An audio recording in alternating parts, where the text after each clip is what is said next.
way that's best for them and their families.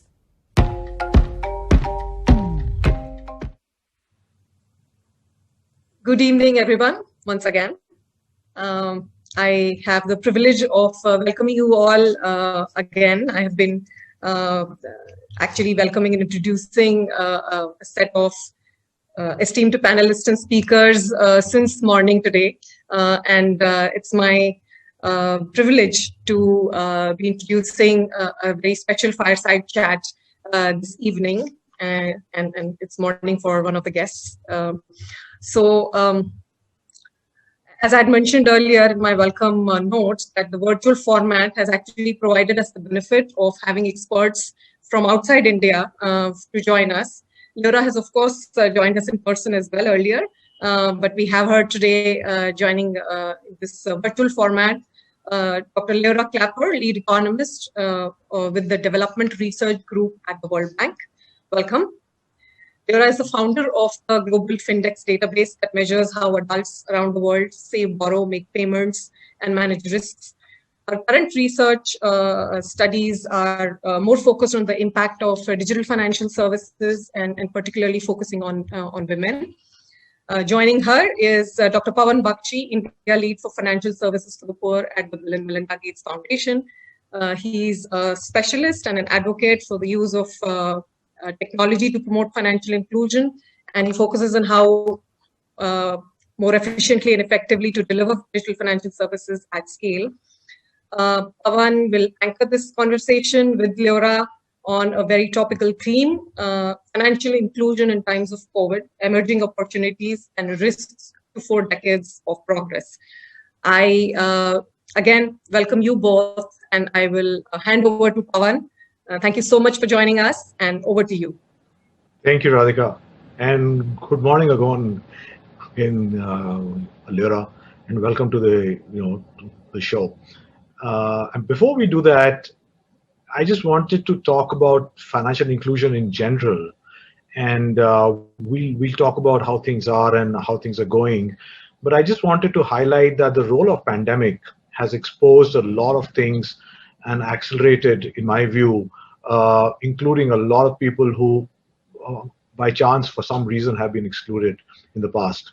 And we also have understood that the role of transfer of funds to these people who've been excluded in the past and are vulnerable sections of society, including poor and rural communities and women, the role of financial services and technology has been immense. Therefore, that's goes and creates the platform for us to talk on what all has been done. And the key here is that while a lot of countries do a lot of stuff, it doesn't get reported as much across the world. And you and the World Bank and your Findex actually changes all of that, because it highlights and brings about stuff, on the forefront. So I'm going to start the first question with you, Leora, asking you what exactly is the Findex? What does it do? How do you, even explain this? So thank you, and it's really a pleasure. Thank you for the invitation to join you this morning. So I'm a lead economist at the World Bank in the research department in Washington, D.C. And I work on the intersection of both data, policy, and research. And so every 3 years, we collect the Findex data in 150 countries in collaboration with the Gallup World Poll. And we measure things like how many people have a bank account, how many people save money for the future, how many use digital payments. And Findex is really special because it's what we call demand-side data. It's collected directly from the users of financial services. And it complements what we call the supply-side data, usually collected by regulators from providers of financial services like banks, MFIs, and fintechs. And so in 2008, the IMF started collecting data on how much money was deposited at banks, how many bank accounts had ever been opened, in, say, Turkey. But this was a black box of information. We didn't know how many wealthy adults had accounts as compared to poor accounts. And we certainly didn't know that men in Turkey were almost 30 percentage points more likely than women to have an account. And so since 2011, with generous funding from the Bill and Melinda Gates Foundation and partnership with Gallup, we ask over 150,000 adults around the world about their financial behavior. And so we update the data every 3 years. And today, the Findex questionnaire has a focus on digital payments, such as how people use their phones and the internet to purchase things in stores and online, receive wages and government payments, and pay their bills. This is great, Laura. Thanks so much for this quick update, on a background, because a whole lot of people actually use the Findex, but they didn't know the origins of this and how to utilize this in a better way. Hopefully, I do believe it'll lead to high usage of the database itself. On the flip side of this, you mentioned about the poor people and how they use their phones and all. Help us understand historically who have been the unbanked populations and what does it actually mean? So we identify an unbanked person as someone who doesn't have a bank account or mobile money account. So being unbanked overlaps with other forms of inequality. Women and poor adults, rural adults, for example, are more likely not to have an account. The Findex data finds that we still have a long way to go. In 2017, which is the latest available data, 1.7 billion adults remained unbanked, and many adults who have an account don't use them. And so to achieve the development goals, it's important for people to use their accounts. So for example, in 2017, the data found that in India, half of all accounts had never been used for a single deposit or withdrawal.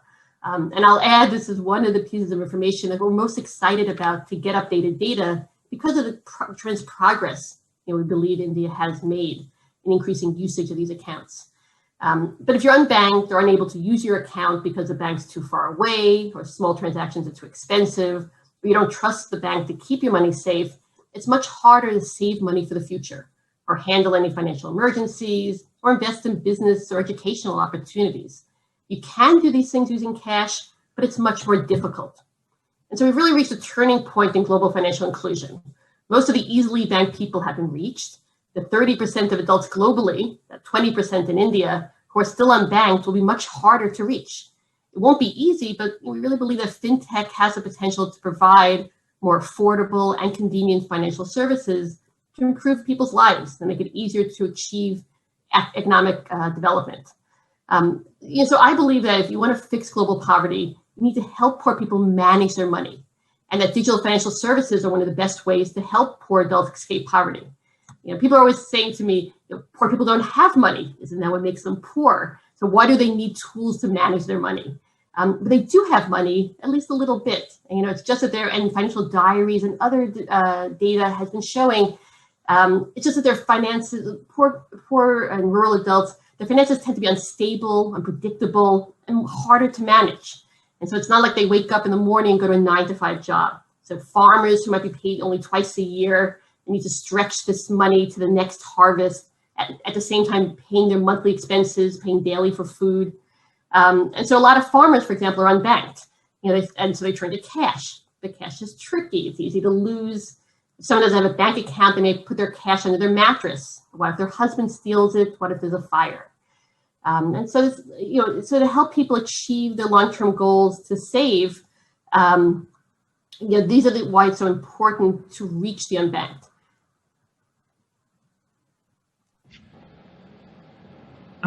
Laura, you started to talk about India. So just a leading kind of a question from there.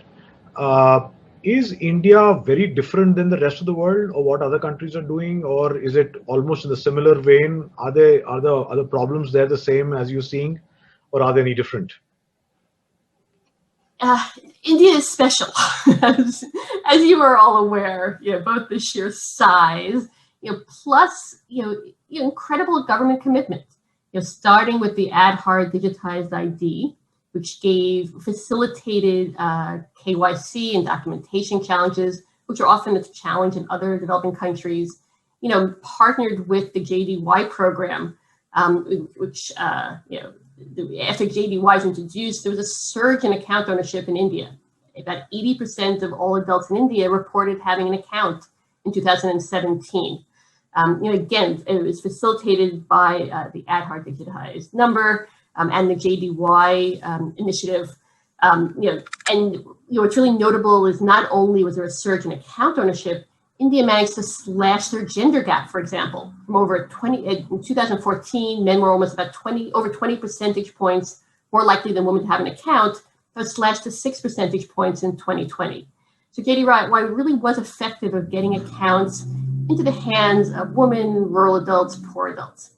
However, and here's a very big caveat, at least in 2017, we found the highest rate, and also in the world, of inactive accounts where there wasn't even a single deposit or withdrawal in the past year. Although I would mention, looking at other countries, for example, China, where we saw in earlier years, the surge in account ownership followed by the surge in the use of digital payments. There's a lag, and that's why we're really excited to see now the new data. Once I described India in 2017 as the world's greatest financial inclusion opportunity. So it's all, literally hundreds of millions of people who have an account that they're not using. This isn't a failure. This is an opportunity to design the right products that, especially adults who might be illiterate, who might have greater, family and social obligations, make it harder for rural women to travel to the city to use a bank account. How can we reach them with the appropriate products that can improve their lives? Which is good to hear that, Lyra.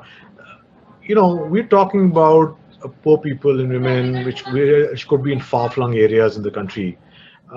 We know traditionally banks have tried to reach there and are still working to reach there through different modes. But there's an emerging, kind of a section which is emerging now, which wasn't as strong in 2017, which is now, is the fintechs, right? What do you think? How can the fintechs help? Who've been unbanked for long historically, and what are the advantages that it could bring to the table?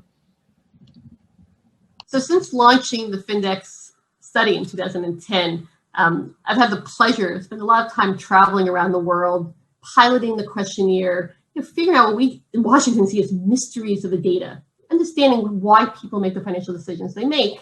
And so I talk to people about how digital financial services impacts their lives. So I met herders in Mongolia who used to spend time and money traveling to the city to pay their bills. Now, thanks to the widespread use of mobile payments, they do that from the comfort of their yurt. In 2018 in India, I met a woman who paid 50 rupees to take a minibus from the city to pay a 300 rupee electric bill, from rural area to the city. And digital solutions can disproportionately help rural and poor adults. And she had a phone, but she just didn't know how to use digital banking and didn't trust that her money would get there and her electricity wouldn't be turned off.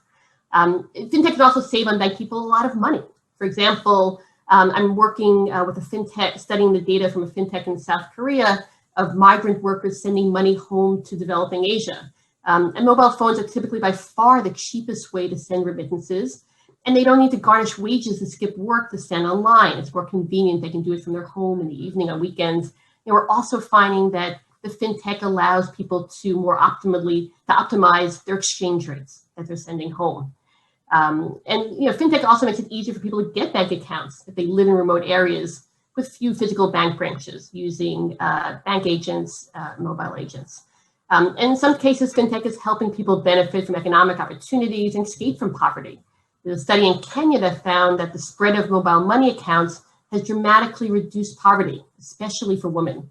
And research in India and South Africa have shown that fintech can help women get jobs, control their money, and weaken sexist attitudes. For example, in a very nice recent study from India of a government workfare program reaching over 100 million people in India, women who received their benefits paid digitally into an account led to increased employment compared to those paid in cash. And the biggest impact was on women whose husbands had expressed the most opposition to their wives working. There are plenty of studies that found that fintech can help stop people from falling into poverty. For instance, if you face an economic emergency, you can more easily collect money from friends and relatives using fintech on your mobile phone. And what's really interesting is that they find you can receive money from both a wider geographic and social network of friends. Could go on. Fintech can improve service administration. They look at studies in India, Niger, and elsewhere. You can see that digital payments remove opportunities for corruption and waste in government programs. my research has recently been focusing on the use of digital payments to salary payments, for example, utility payments. And this also creates new electronic data points that are being used to create alternative credit scores. And so these are evaluations of creditworthiness based on, for example, phone, texting patterns scraped from cell phones. And artificial intelligence tools are being used to infer from this information whether someone is a good credit risk or not.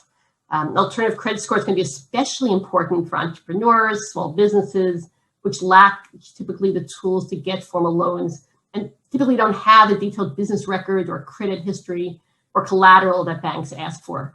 And so fintech firms are instead gauging creditworthiness through digital transaction histories, airtime purchases, internet browsing histories, and payments of rent and utility bills. And this data can be collected in real time. But there's important caveats. This fintech can also be a disaster. Some companies have started offering loans through mobile phones to people in countries where consumer protection's weak, and people often end up drowning in debt and struggling to pay off the balances. And some fintech is expensive and poorly designed. And so the important thing is to have the good infrastructure and policies in place to enhance the good parts of fintech and reduce the bad parts. So I was just going to ask you, the fintech actually, besides looking at the value propositions and stuff like that, it greatly increases speed and scale, right?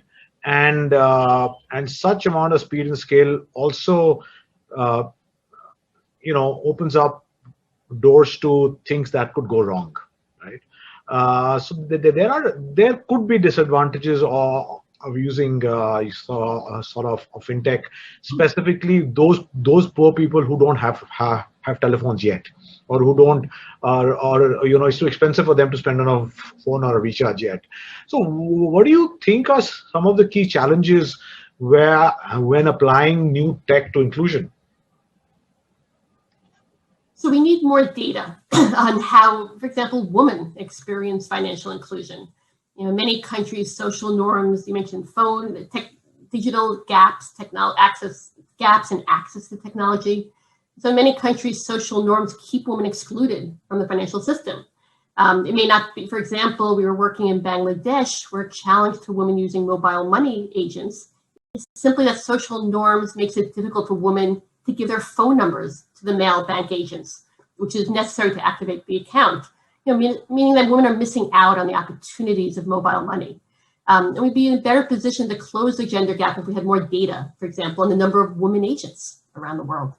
Mobile phones can be a tool for delivering fair, affordable financial services to the poor, but they can also be a tool for defrauding the poor. The difference between the two has a lot to do with consumer protection.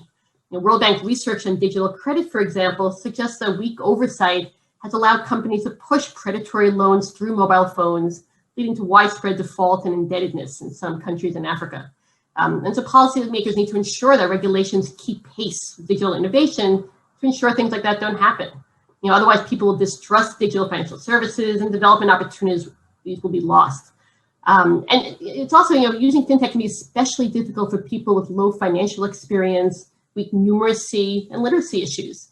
And sometimes historically unbanked people like women don't have the tools they need, like an ID card, internet connection, or mobile phone.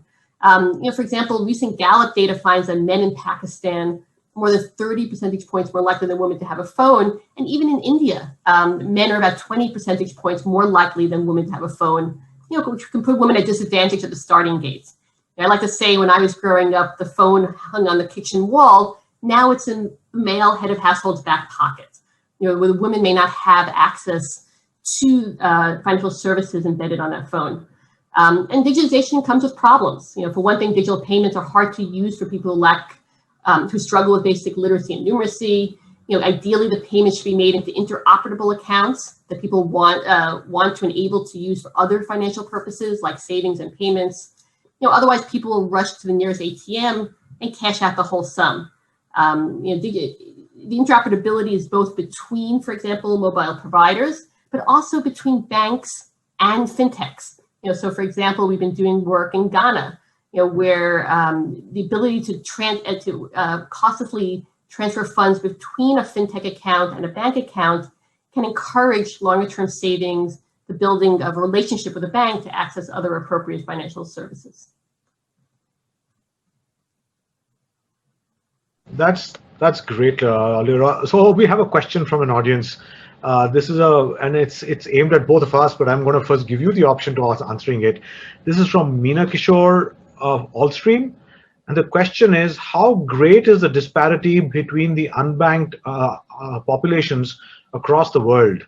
Are the factors cultural, or there are any other factors as well? So I'm going to give you this option first. And that's a great question and something we think a lot about. So, there are various gaps. If you look at East Asia, for example, generally don't find any gender gaps, but they're huge. Philippines, Indonesia, 20 to 30% gaps between the rich and the poor. And that, potentially is due to more of an infrastructure access problem. In Latin America, where you also have, huge gaps between rural and urban areas, rich and poor, where you have less competitive, more concentrated system, less fintech competition, very expensive banking services. South Asia, typically, again, India has made tremendous progress, although I'll add that although India slashed the gender gap in account ownership, there's still a double-digit gap in account usage between men and women. In other words, men with an account are far more likely to use their account than a woman is. And there certainly social norms is a challenge. Let me take a step back. One of the distressing findings in 2020, we saw in a number of countries, especially in the Middle East and South Asia, where there was a surge in account ownership by men, but women's account ownership stayed stagnant. And those were countries that were more typically fintech-enabled accounts, either mobile money accounts or simply, app-based bank accounts, which gave greater access and less expensive access. And so, we really saw women being left behind. And so the gap was actually, although account ownership, the level was increasing, the gap between men and women was also increasing. And that is something that really needs to be addressed. In our research, we find, for example, a driving force in the gender gap is simply labor force participation. I gave earlier the example of Turkey. In Turkey, it's really wild. So there's a 30 percentage point gender gap between men and women, but there's no gender gap, zero gender gap between men and women who are wage employed. And even between men and women who are self-employed, the gap is small, but 70% of women in Turkey are out of the labor force. And very few women who are out of the labor force have an account. If an account is expensive, the household will only have one if there's a need for that account. So I would suggest that government policies, governments certainly take the lead by digitizing their own payment. This is something where India has been making progress by making their social transfer payments, government wage payments into an account to increase the use. And certainly, as merchant payment infrastructure digitization increases, women who may not have regular income but might be more responsible for shopping and making those types of payments, they'll have a greater need for an account as well. So while I'm not supposed to, answer questions, but I'm going to take a break here and I try and answer this one as well. I have a couple of thoughts. I think it's a stack approach which we should be looking at, and you went and highlighted a whole lot of them there. So starting from the infrastructure, the ecosystem, the regulation and policies, the right kind of products, and on top of that is behavior change, because if people are not used to moving away from cash, because cash is anonymous and cash is easy to store and spend, and everything else around it. So I think it's all of these things in my mind which come together and help address it. Because if you don't solve any one of these puzzles, you will be stuck in the middle somewhere and trying to do stuff. So I'm just going to stop there and not try and answer too much, because I have another question for you, Lyra. We are in the times of COVID, and we know for sure that a lot of people around the world have been very badly impacted, specifically those who are poor people and migrants, and informal kind of workers. What, in your view, are you seeing across the world around this? Will there be a V-shaped curve? Will there be an extensive push to address this? Do you think that the people are starting to bounce back already? What's your view? Both an India and global view around it. Those are great questions. I'll end with a sneak preview of some new data. So we know there's been a surge in digital payments, right? So as a way to avoid the sanitary concerns of handling cash.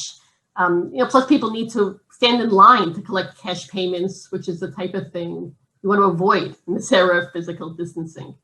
And so fintech has come to the agenda because during COVID, because policymakers' first concern has been to get financial aid to those who need it. And so many governments, like India, are using digital channels for COVID-19 relief payments. And apparently it's going well in some places. During COVID, we're also seeing more apparel factories paying wages into an account, agribusiness chains paying farmers directly to mobile money accounts, and local grocers and other merchants allowing customers to pay from their mobile money and app-based accounts. In Bangladesh, for example, the government has documented that millions more garment factory workers are receiving their payments into a mobile money account.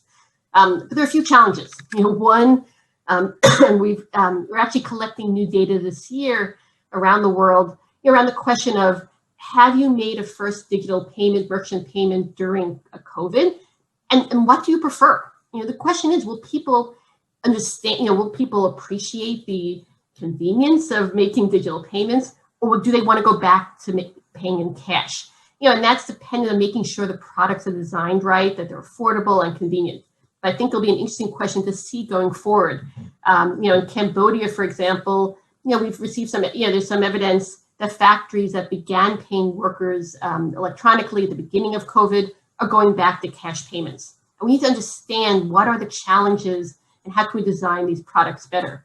And the second development goal is that, the goal is that the workers who are paid into account should be able to keep their money digital and never cash out. We don't want these accounts to only be a transaction account, right? The development goals of being banked are only achieved if you use your account to save, make payments. So it's like workers should be able to use their mobile money account to pay for transportation, buy food, and send money home to their family. And so in 2017, the Findex data found that about half of all adults sent or received money digitally from their account. But again, we're seeing rapid innovation that we're excited to measure. For example, in Kenya, the mobile money operator partnered with public transport companies to let them quickly, adopt and accept cashless payments during COVID.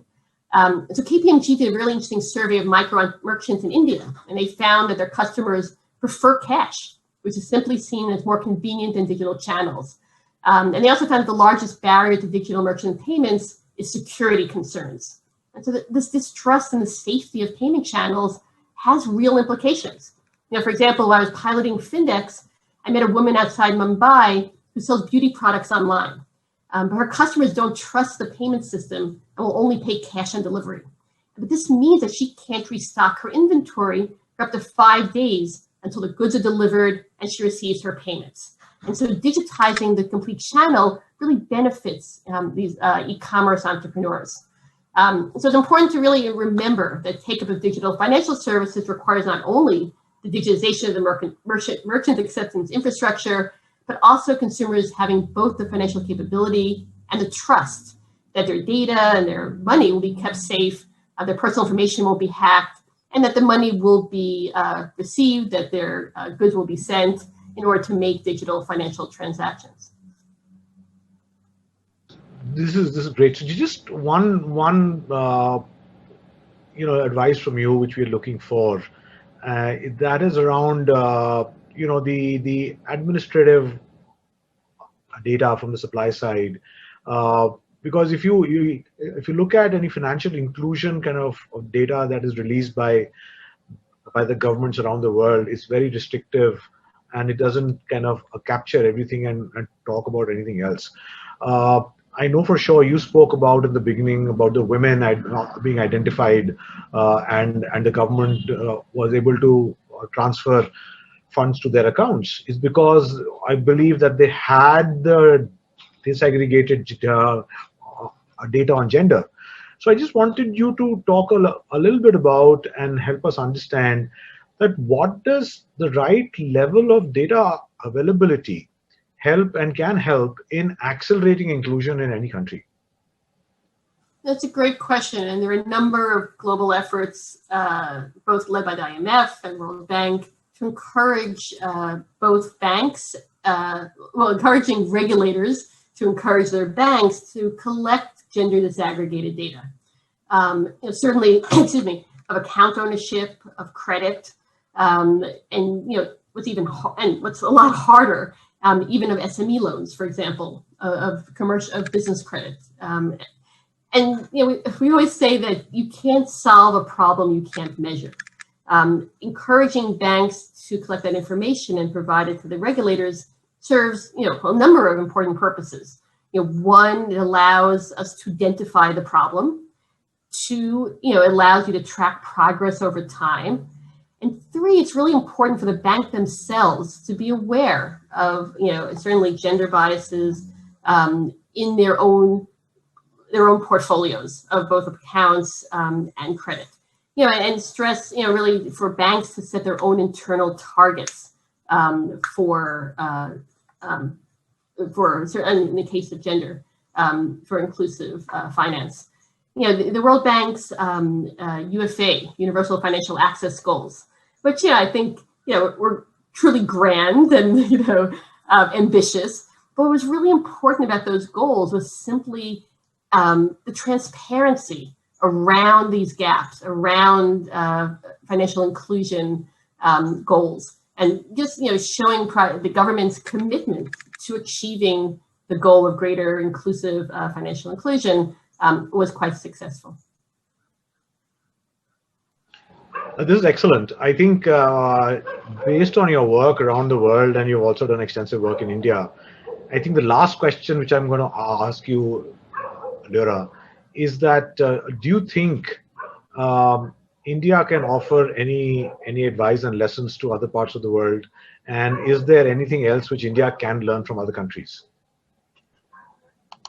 So following up on the question around achieving gender parity, financial inclusion, and speaking of data, which is my expertise, it really goes beyond just data and number of accounts. I would suggest that it also expands to women staff, women in client-facing roles. There's growing evidence from India, actually, a number of papers showing the importance, for example, of having women bank staff, both for opening accounts and really importantly for credit. When you have women loan officers, especially for women clients, good clients are more likely to get credit, by looking at both credit approvals and the performance of loans over time. And so banks should set goals for increasing the number of women in client-facing roles, women in management. Certainly fintechs should be having as a strategy to attract female customers, women agents. So that's certainly one point. And India has been successful in a number of regards. Both the expansion of account ownership, and certainly now it's important for us to watch and learn lessons from the expansion in government transfer payments made into accounts. In 2017, we spoke of India being the world's literally largest financial inclusion opportunity. And India has really been taking advantage of that during COVID, using these accounts, many of which probably may not have been used before, to make government transfer payments. And now the challenge is seeing, can we encourage these women to use the accounts and not only use them as a transaction account to cash out? Can these women be encouraged to save a little bit of money, or to keep the money digital to make payments to merchants, to send money to pay their bills? So this is great. It's good to hear all of these things here. I think I have a personal question now for you, which is that what is the status of the latest Findex? What are you kind of doing in terms of data collection? What timelines are you looking at? By when can we see the next report? We are all so excited about it. So we were in the field. We went to the field in March 2020, and we're very quickly, just out of concern for the health of the interviewers, and also the real concern that interviewers could be spreading a virus across households as they went around interviewing. Face-to-face interviews was quickly shut down in all countries. Gallup has heroically pivoted to phone-based interviews. So we will be over 2020 trying to collect some data just as a benchmark to understand the success in phone surveying. It's very hard. It's very hard to get representation of the complete population in countries where the complete population doesn't own a phone. In some countries, rural areas, poor adults. In many countries, there's been a big challenge, asking the male household head to hand his phone to his wife or daughter in order to get this representation of women. I'll tell you a really interesting aside. It's been, there's a great conversation now among NGOs and development organizations to understand the challenges of phone-based surveys. Speakerphone. So most poor adults don't have headphones, so they go onto speakerphone. And they've been finding that surveys done on speakerphone, greatly affects women's answers, right? So if your whole family, everyone's stuck at home and they're all listening to your responses, it's even harder to get accurate information. So that said, we've postponed the Findex data collection to 2021 in the hope that it'll be done, hopefully at least a hybrid of in-person and phone-based by the end of the calendar year. And we'll be releasing the data in spring 2022. I'll add that we're piloting this year in Mexico and a few other countries, some new questions around COVID, especially this question of, did you pivot to digital payments during COVID? And trying to get in real time this information on what were the challenges, which do you prefer and why, in order to better design products that people will use. Thank you, Lyra. This is really cool. I'm so glad that you could take some time out and talk to us out of your busy schedule. I know we are already in 2021, so we are eagerly kind of look forward to your, the new report in, I think early next year. Over to you, Radhika. I think I've done my. Thank you very much. It's been a pleasure talking to you. Thank you so much, Lyra and Pawan, for this really engaging and actually informative conversation. And as Pawan said, Lyra, we are also looking forward to the next FinDev results to come out. And then we hope that when that happens,